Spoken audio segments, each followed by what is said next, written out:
Welcome to class. You all are the tough ones coming to class in this horrible weather. We've talked about the great turnabout in American economic development. Okay, this actually comes from a textbook chapter that you all don't have, a different textbook.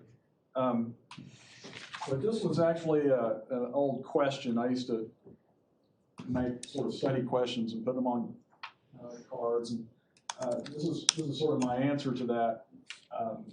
Groves, it's Paul Groves, notes that the 18 teens has been referred to as the great turnabout in American economic development. What is this referred to specifically? And this is just kind of to reiterate what we were talking about.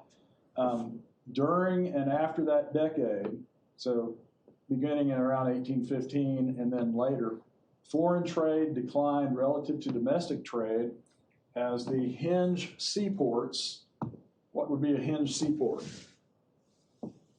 Major city on the coast, Boston, New York, Baltimore, Washington. So those hinge seaports look increasingly to the national rather than the international economy. Okay? So that's kind of what we're talking about. Early period of foreign trade prosperity had been permitted, or in other words, okay, the early period of foreign trade prosperity before 1806 or so had permitted capital, money, to accumulate and laid a foundation for future economic expansion. What that means is that Boston and New York, less so Baltimore, were places where foreign trade had brought pretty substantial wealth to some people. Those people then would reinvest in infrastructure projects in the interior. So it was the big cities that tended to be the investors of infrastructure. And of course, what they're doing is they're starting a race for the interior to get to the raw materials so that they can export and then even manufacture things from those raw materials. In terms of domestic trade before that period, before the War of 1812, domestic trade was best described as very short range, very weak. Internal trade and almost entirely internal movement of goods was almost entirely dependent on the big rivers, the Mississippi River, the Ohio River, and there wasn't very much coastal trade. There wasn't a lot of movement up and down the coast, except among the major northeastern seaports, so between Boston and New York and Baltimore and Washington, D.C. So there really wasn't a lot of movement because of the movement of anything that was outside of the river, except then we have in the 1820s, we get, the canal era. I didn't mention really this other period that we've talked about in the previous course. In Geography 3093, we talked a little bit about the Turnpike era. And just to sort of bring you up to speed on that one,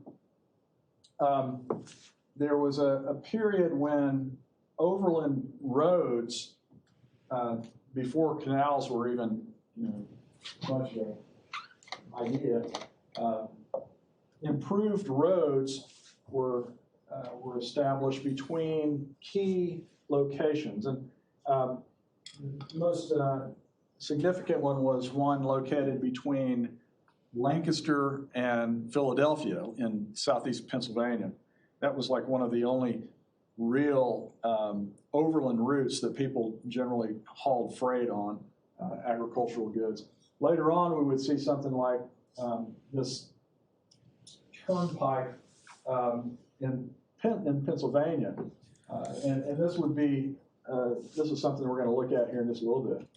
And I talked a little bit about the National Road, idea that you would have a road that would extend through the catchment area, sort of along the watershed of the Ohio River and the Great Lakes.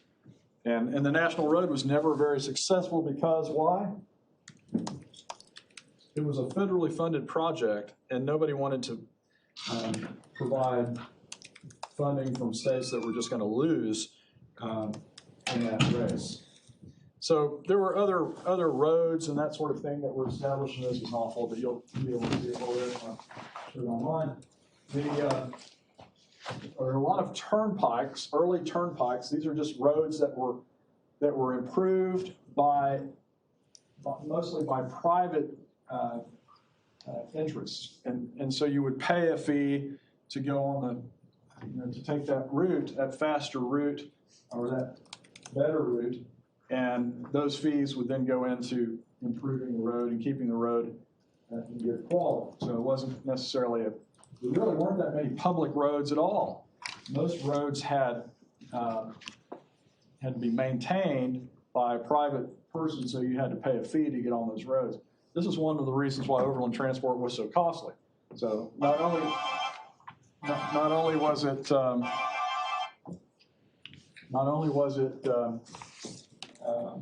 slow and difficult, but you had to pay fees generally for decent roads. Sometimes there were these things that there were innovations like plank roads, and these were just roads that used wood planks, timber, to allow wagons and stagecoaches to go over them. You can imagine those weren't very large at all.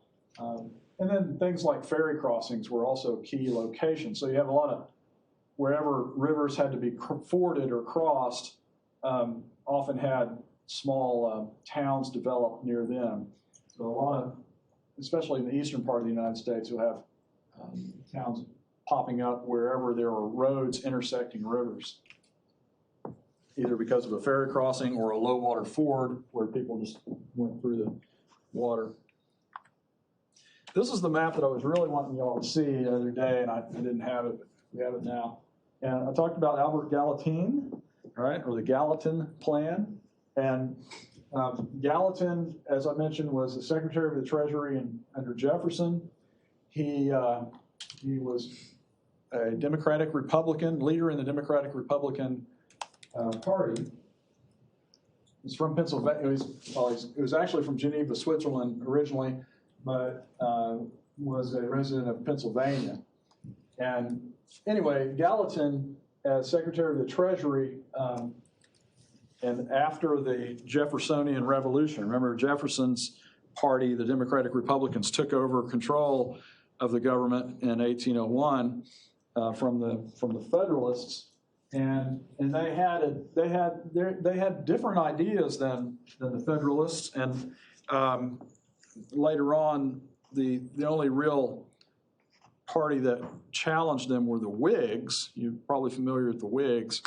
The Whigs, and at least the American Whigs, were more like the Federalists. They were more like the Alexander Hamiltons, in which they believed that the government should do everything it can to promote development in the way that the government thought that development should take place. The Democratic Republicans were more liberal in the sense that liberal in the classical sense. Democratic Republicans were free market, and they didn't want the government really interfering with private enterprise. So they essentially thought the market should make those decisions rather than. So that places Gallatin in a weird position, because here he is in 1808. He lays out a plan. Okay, this is what he identifies as areas that could be improved for infrastructure in 1808. So he identified 4 necks of land, that is, areas that isthmus and that sort of thing that were impeding coastal navigation. Because before in the early days of foreign trade, coastal navigation was still pretty awful. There wasn't a lot of movement between cities. So the 4 necks of land would be Cape Cod. So what Gallatin's proposing is that you produce build a canal across Cape Cod in order to speed up the time between movement of freight and people between New York and Boston. And then the Delaware and Raritan Canal, this would be the neck of New Jersey. Okay, so New Jersey's neck. If you could cross New Jersey from the head of navigation on the Delaware River and cross over to the basically New York Harbor, Staten Island area, then that's Union City, New Jersey today. That would be a way to increase interaction between Philadelphia and New York. Okay? And then another one is the Delmarva Peninsula, another neck of land. This is a real significant one because, it's very difficult to go from Baltimore to Philadelphia because you got to go all the way around Chesapeake and, in through this shallow area of the Delaware Bay. So one little canal right there would connect Baltimore with Philadelphia very well. And we've talked about this one also, the Great Dismal Swamp Canal that would allow Norfolk to connect with the Albemarle Sound settlements down here. So 4 necks of land, and then what Gallatin referred to as the 2 northern openings. And this is the 2 northern openings would permit Great Lakes access to the eastern coast. So that would be, of course, the Hudson River to Lake Champlain route. And of course, the Hudson Valley is navigable up to about here. And then you would improve the upper Hudson and connect it to the Lake Champlain lowland so that you could, where does Lake Champlain eventually flow into? St. Lawrence River. St. Lawrence. So we'd be connecting New York with Canada, basically, and a water transport route between New York and Canada, which happened. And then, of course, there's the connection between the Hudson River and Lake Ontario. Why Lake Ontario and not, I put Lake Ontario. That's wrong, isn't it? It's the Hudson River and the Erie. Although they did connect it, they did connect at the Oswego Canal, it connected to Lake Ontario. But to get to the upper lakes, you got to go into Lake Erie because what's right here? Niagara Falls. Niagara Falls, kind of an impediment to navigation, right? If you've ever been there, you believe it. So anyway, they go to Lake Erie. So this is the Erie route, of course, the big northern opening. And then there are what Gallatin referred to as 4 pairs of rivers. And these are interesting. Basically, you would just link eastward flowing rivers with westward flowing rivers. So there's, and these are the ones that are in blue. So a link between the Susquehanna and the Susquehanna River in the east and the Allegheny, Monongahela, or Ohio River in the west. And that would be what we're going to look at here in a second, called the Pennsylvania Main Line of Public Works, okay, or just the Pennsylvania Main Line. And another pair of rivers, the Potomac and the Monongahela/Ohio. So the Potomac and connecting back with Cumberland, Maryland, National Road. What canal was that? Chesapeake and Ohio. Chesapeake and Ohio Canal, good. All right, so you remember that. And then the James River and the Kanawha River, which is a tributary to the Ohio, was another idea to try to get Richmond Richmond, Virginia, to connect up with the interior. So an improvement of the James River. And then there's another one on here that you probably don't see. It's the Savannah River, connecting to the Savannah River with the Tennessee River. And you can't see that but that was never going to happen. So those are Gallatin's ideas. And what I've tried to put in red here is to kind of emphasize them. There was very little public money for these projects in 1808, and even less public will. And why was that? Well, number one, there wasn't very large federal taxes.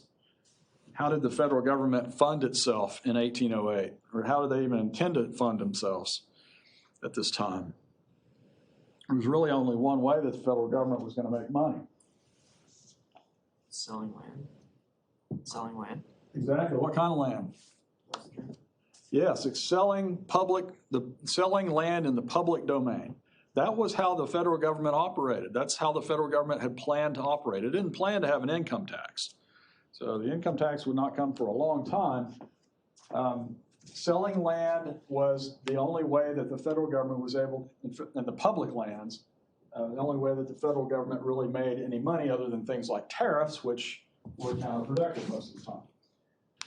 There was even less public will, and I explained this last time. There was less public will because who in North Carolina wants to pay wants to pay the federal government to build access for Washington to gain access to the West, which is not only no advantage for North Carolina, but it's actually going to put North Carolina at a disadvantage when it comes to the development of the economy. So there was very little public will in funding the federal government to build stuff like this.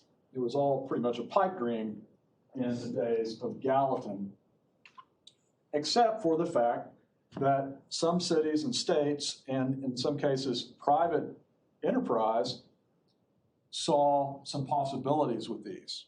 Okay, and sometimes the cities and the states had to give up and hand it over to private enterprise, as in the case of Chesapeake and Ohio. On the other hand, some states were able to get enough leadership and people like, what was his name? DeWitt Clinton. Yeah, DeWitt Clinton, who with the Erie Canal Commission eventually talked the New York State legislature, into ponying up $7 million in 1817 dollars, which who knows what that would be today, but a huge amount of state tax money to do that, and it paid off. It did pay off. So the federal government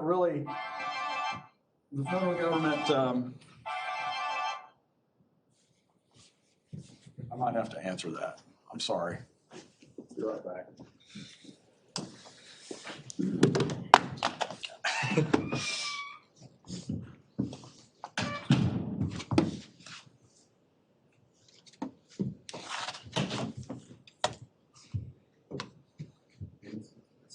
He changed it actually to the 28th instead of the 21st. And he changed the paper to the 28th. Yeah. Mm-hmm. The option of moving it farther back. Yeah.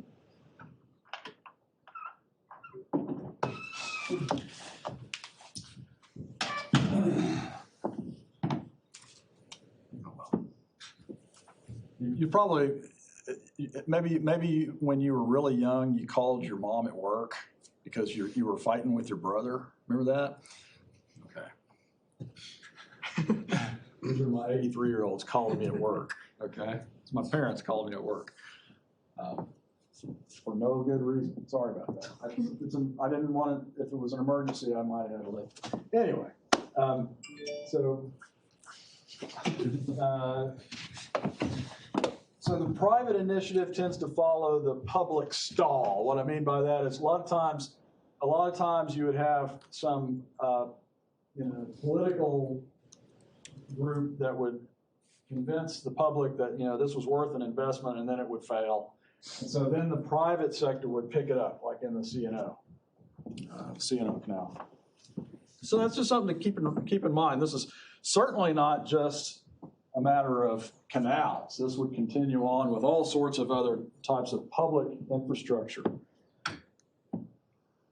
I've talked a little bit about the turnpikes, but we actually identify a turnpike era from the initial federal period, 1785, up to about the Jacksonian era, 1830. And this was a time when the private sector was really the king, maybe the exception of the Erie Canal. The toll roads were maintained mostly by private companies. you know, it was a way to speed up overland transportation a little bit. And the roads were just basically improved roads. And there were a lot of turnpikes, so-called turnpikes. Now, today, when we hear turnpike, okay, if you're from Oklahoma or New York, where there are a lot of turnpikes, is turnpike a good thing or a negative thing? If you're in Oklahoma, right, if you're wanting to travel on the highways, well, if you're in Texas, let's say you're in Dallas-Fort Worth, you want to get somewhere faster, 85 is just not fast enough on the freeway. You get on the what do they call it? The express lane. You pay $1 more, and you can like hit 95, 100. And there's no traffic. That's the thing. There's just no traffic, right? So that's fantastic. There's no traffic. So if you're willing to pay for it, you're going to get there a little faster. But we're talking about something a little bit different. This is basically the road, the path was a little more improved than what you might expect from the one that everybody uses. So now the Turnpike era was what?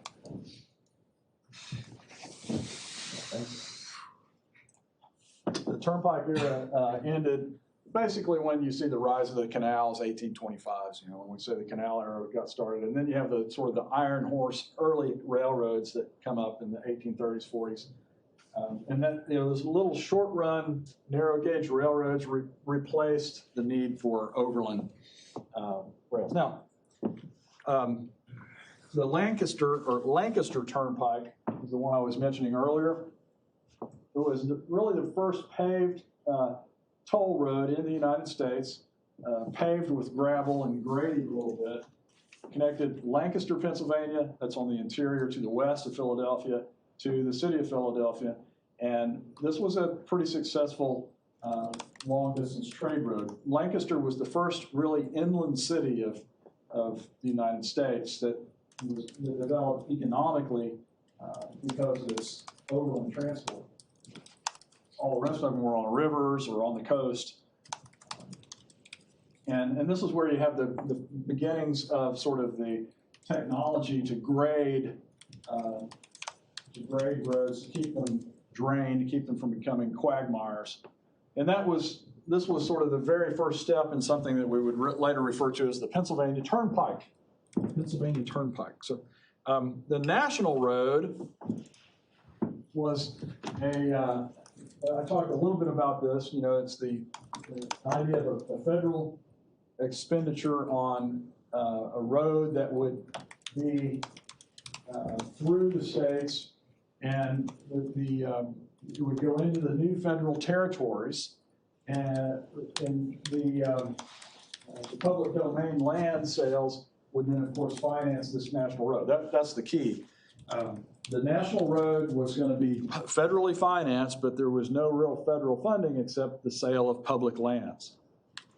Did the United States ever make much money on selling its public domain lands?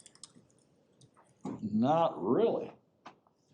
In fact, it found the United States Department of the Interior found that its policies for selling land to settlers was never very effective. Why was that? Not very many people wanted to bother with paying for the land that they settled on. Okay, in other words, you could there was this idea that you could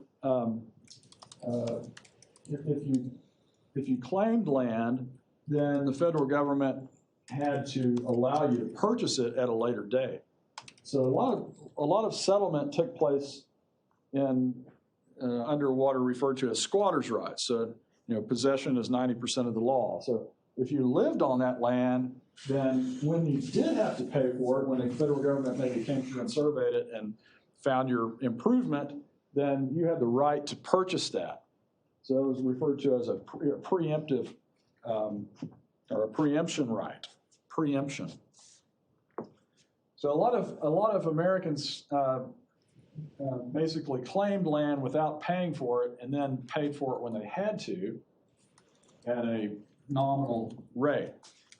Basic going price for land in the public domain was $1.25 an acre. Well, of course, that's $1.25 in early $1,800, but it's still fairly, affordable, but people just didn't really pay it. What did the federal government do? What it did was throughout the 19th century, the beginning of the 19th century, it liberalized its public domain land policies. By liberalized, what I mean is that it made it easier and easier for people to get public land. The climax of that was, of course, in 1862, right?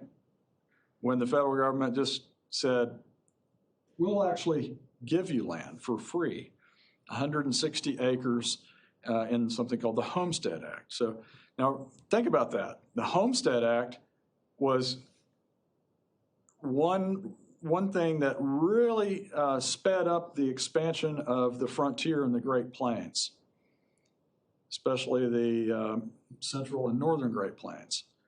1862, the federal government will hand you a 160-acre farm for every adult. So if you're married, then you get 160 plus 160, so that's 320. Or maybe if you have adult children, you can claim land, you can claim more land. So that was a boost for the expansion of farm settlement in the upper Midwest and the Great Plains. 1862. What's significant about that year? Civil War. Civil War's going on.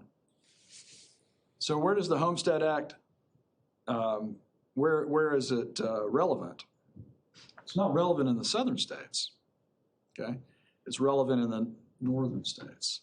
And as so during the Civil War, we actually have an acceleration of western expansion of farm settlement.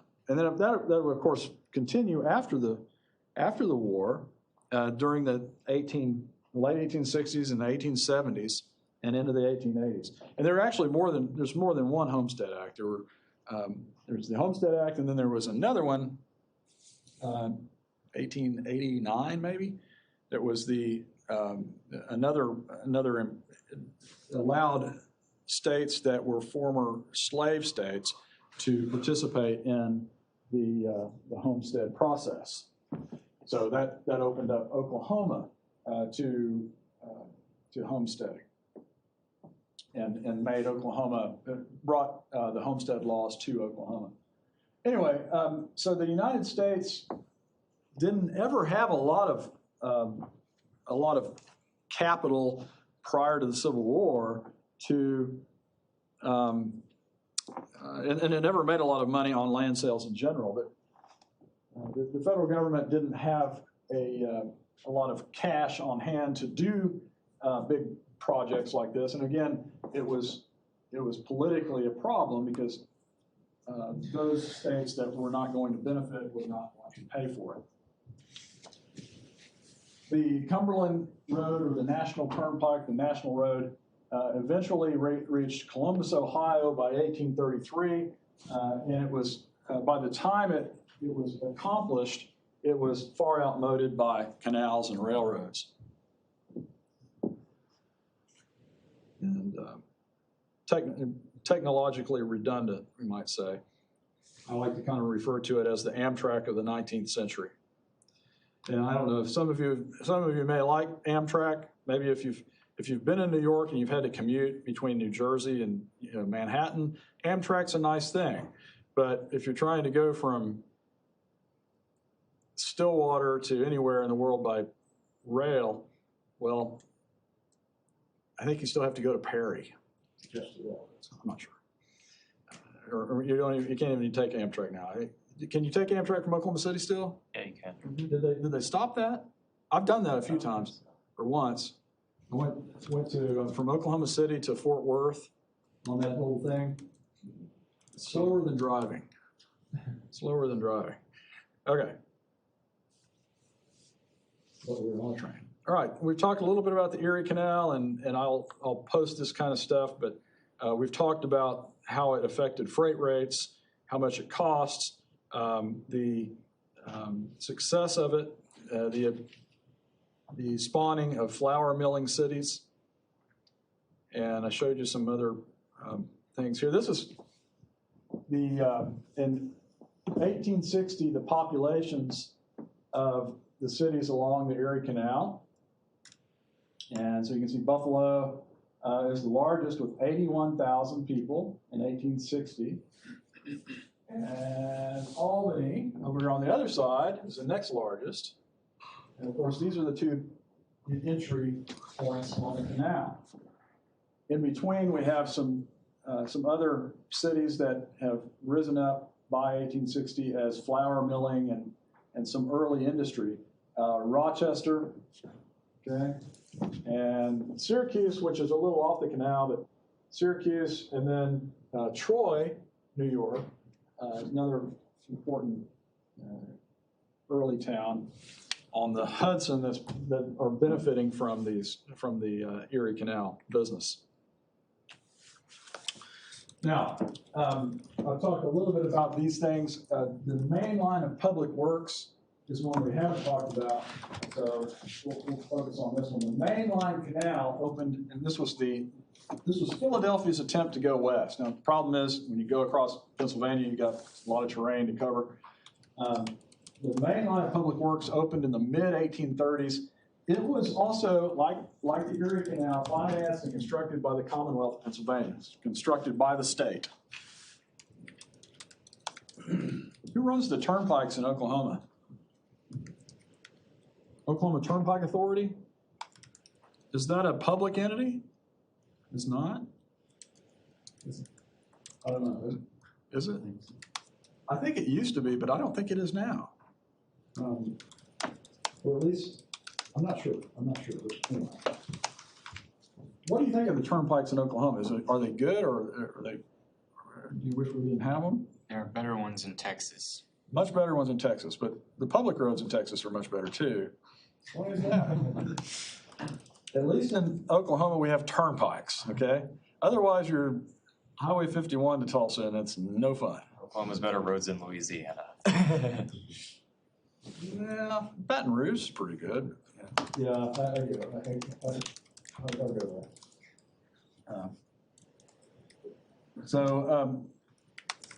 Yeah, I mean, Texas has lots of tax dollars, lots of big cities. You know,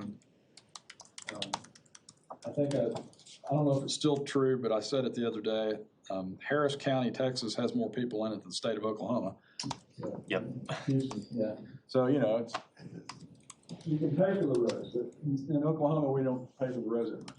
But the turnpikes, at least the turnpikes, most of the time are going to be.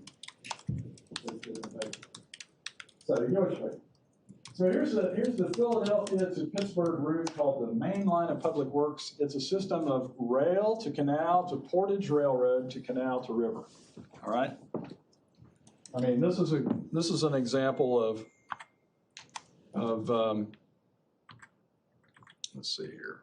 Here it is. The Pennsylvania Main Line system, built between 1826 and 1839. And again, this is largely a political response by Pennsylvania to compete with north of Pennsylvania, New York. Okay? So that the date starts 1826. Okay, when did the Erie Canal come online? 1830. 1825, right? So this is a political response to New York's dominance. Like many political things, it doesn't make a lot of economic sense. So they're using multiple canals and portage. What is a portage railroad? The railroad's actually an incline railroad. Okay, so this is no simple railroad, and it did spawn a locomotive industry in Philadelphia. So the railroad industry would kind of take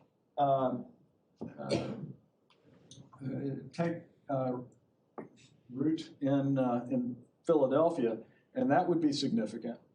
So technologically, this was important, but it was far too elaborate to ever compete with the Erie Canal.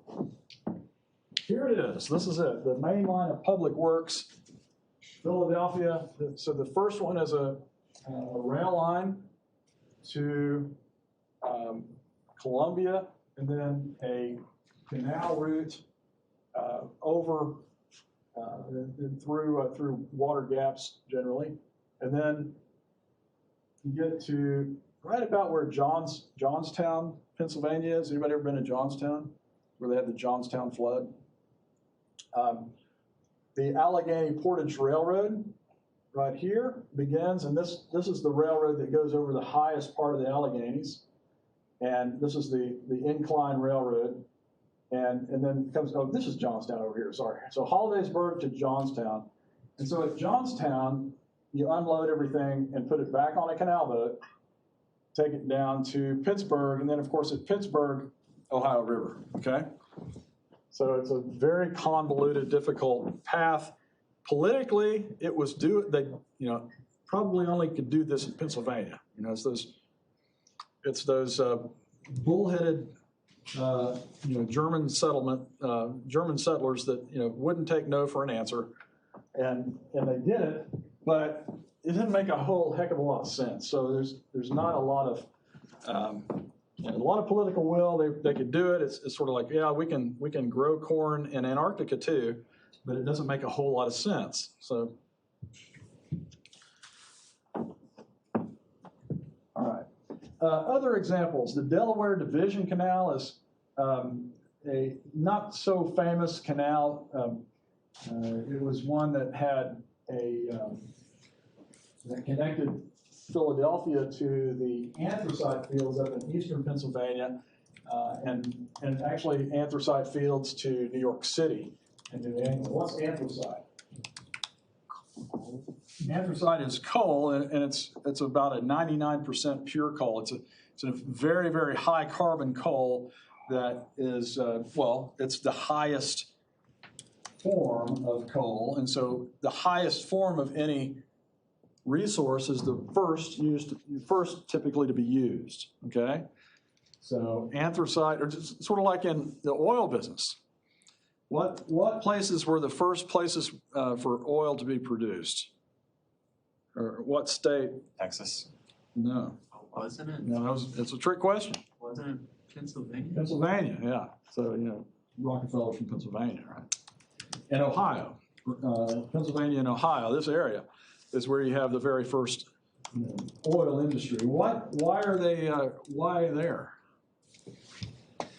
Is it high up? Is it like high in the crust? Very shallow, very shallow wells that were easy to drill, easy to punch, and because they basically punched them in the old days.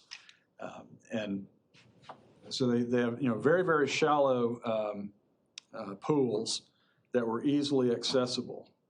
And of course, it allowed oil production technology to develop so that eventually, by the 1970s, you can drill, down to 35,000 feet, right, in the Anadarko Basin for natural gas and stuff. So it's, crazy technology.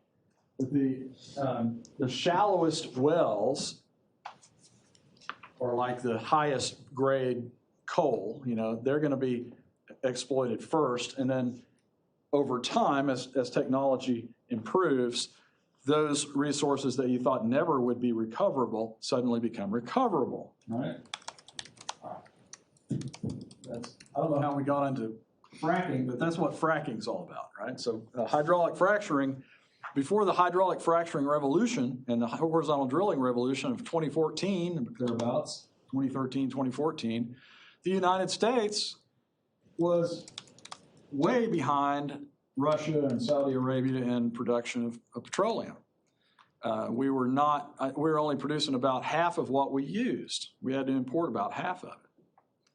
And lo and behold, the United States is now the world's largest oil producer and for the most part, we are producing, we're hardly importing any now. So in this case, we've got transportation opening up areas like the anthracite field. So sometimes transport systems will allow the accessibility of new natural resources, okay? That happens. And railroads, of course, would be the big one. Okay, we've seen this map before. What are some drawbacks of canals? Anybody think of any problems that you might have with canals? Moving things by water, maybe like this time of year, in that part of the country. Freezes over. Yeah, it freezes over. Exactly. So the thing about canals is they're only really useful throughout about 2/3 of the year. During the winter and early spring, they're not so reliable. Even though this is eastern United States, so it has plenty of precipitation. During the cold months, when you have things freezing up, nothing's moving, so there's no freight movement. That's not a problem with the thing that would replace the canal, the railroad, okay? Well, it's not so much of a problem. It would have a little bit of a problem when we were going over the Sierras back, in the 1890s or 1870s, but the railroad would be the all-weather form of transport to replace the canal and to maybe accentuate the existing system of transport. Okay, so that's that. I'm going to jump out of this into a different presentation. And we're going to talk about what's going on the Ohio River. This is a point to make. We're going to kind of step back and try to think about, okay, the Great Lakes are connected by New York City, right? Or they're connected to New York City by the Erie Canal. And so places like Cleveland and Chicago and even places as far away as, maybe Duluth, Minnesota, those places are now accessible to New York City. And development will begin. How does that affect the towns that have grown up along the rivers like the Ohio River and the Mississippi River? Cincinnati had grown up early. It was established not long after Daniel Boone made the Wilderness Road into the Bluegrass Basin.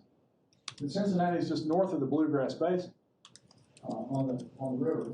And Cincinnati really benefited from the development of steamboats. Steamboats, shallow draft steamboats that could go upriver into smaller and smaller rivers, became online in general about that same time that the United States did that turnabout to the interior, okay? So steamboat or steam-powered riverboats allowed, for the very first time, upstream movement. How in the world did freight get upstream before the steamboat?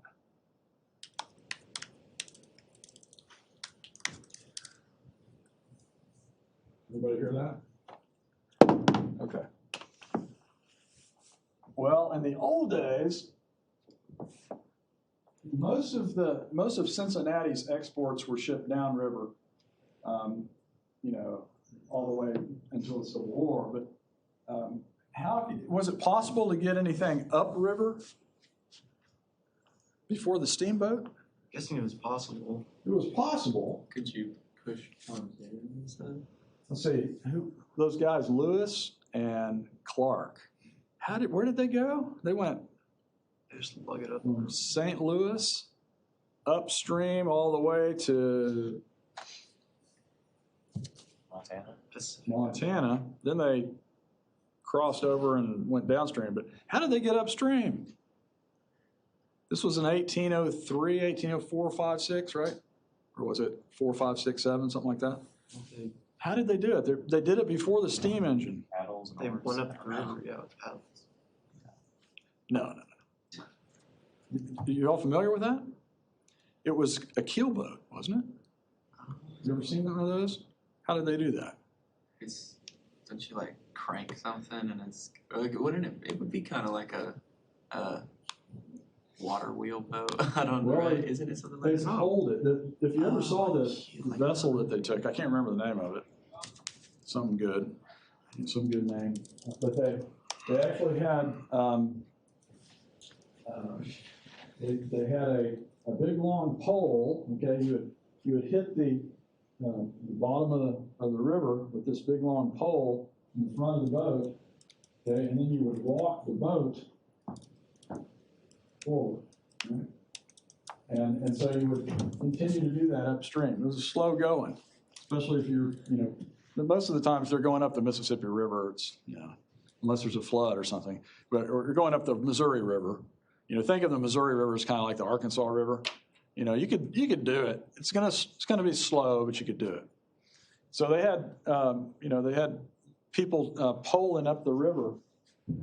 I think maybe sometimes they use sails. I'm not sure, but that the ability to pole upriver was a very, very slow go. Most of the time, these were only short distance types of vessels. Most of the movement between Cincinnati and New Orleans in the early days before the steamboat went like this. The people from Cincinnati or Louisville would load a barge or a raft with whatever it is they were hauling. Oftentimes they'd build very large rafts out of lumber, and with the rafts themselves being taken apart once they got to New Orleans to be sold for lumber for construction. Okay, so they would take these big rafts and then they would load them up with whatever it is: corn, flour, hams, pork, whatever, and ship them down to New Orleans. So the crew would do this. They would just guide the raft all the way downriver to New Orleans. At New Orleans, they would get off the raft. They would disassemble the raft, sell the freight, take their cash, and often either purchase mules or horses, or just walk back. And how did they go back?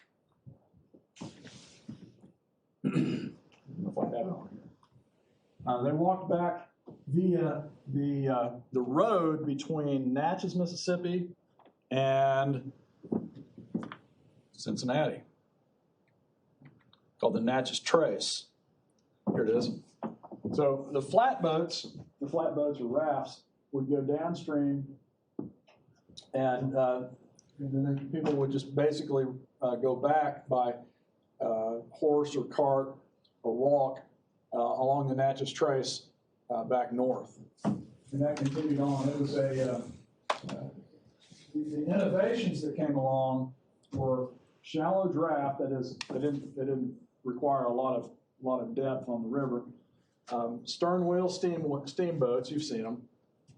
And those allowed goods to be shipped upriver through New Orleans.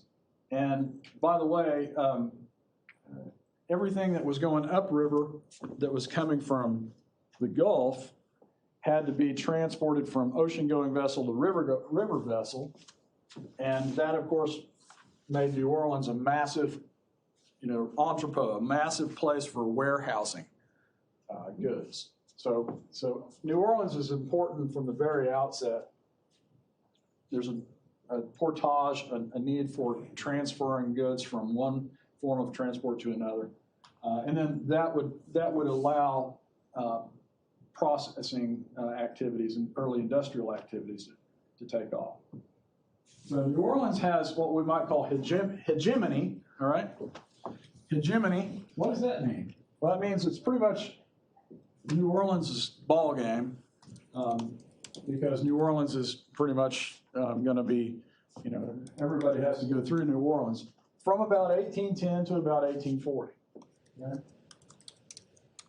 But the riverboats would be outclassed by another form of transport. Here's the Natchez Trace, by the way. You can go up, take the Yazoo River, I guess, up to Natchez, and then the Natchez Trace today is like a national parkway going up through my former home state of Mississippi. You go Natchez to Jackson, and then it's really pretty right through here, all the way up to like into Nashville. So in Nashville is the end of the Natchez Trace. At Nashville, you can take the river upstream, okay? Anyway. Here's an early side wheeler steamer and a shallow draft stern wheeler, kind of like Mark Twain would be riding on. This would, these were not huge this time, although they would get pretty good size. Riverboats like this operated for quite a long time up and down the Mississippi between, especially the eastern rivers, Ohio and Tennessee and New Orleans. But the smaller boats went to the west, so you could probably even get one of these up, as high as Weber's Falls, Oklahoma, or Indian Territory.